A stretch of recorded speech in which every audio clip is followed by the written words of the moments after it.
Hello everybody and welcome to another Camera Hoarder's digital camera preview.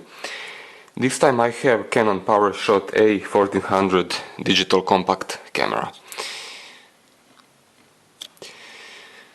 This camera has 16 megapixels and 5x optical zoom. It starts at pretty good 28mm wide angle and the aperture is, as you can see, from 2.8 to 6.9.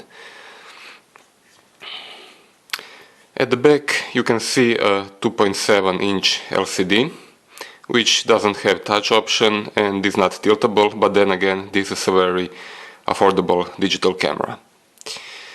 At the top these are speaker holes, on-off button, shutter and zoom.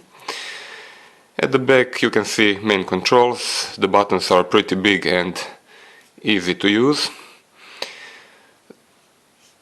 As you can see, this camera has a built-in guide that explains you how to use certain options on this camera.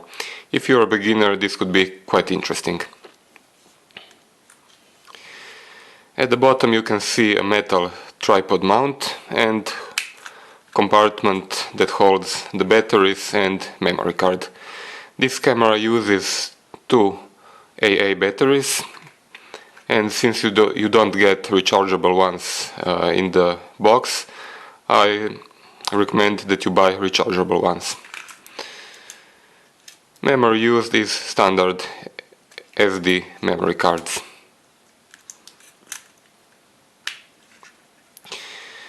This camera also has Optical Viewfinder.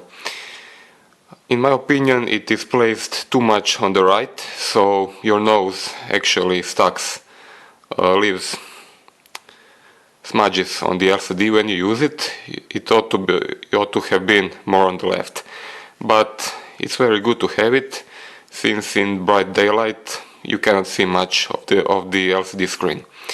Also, as you zoom,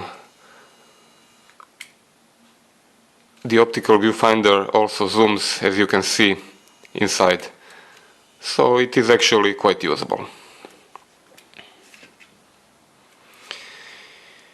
Image playback is very fast. As you can see, it zooms without a problem, and you have several ways to display images. Only image, basic data and all the details including histogram. This camera is very easy to use. You have only auto mode and several scene modes. Actually, you get program mode and, as I said, scene modes. This fisheye effect is quite nice in my opinion.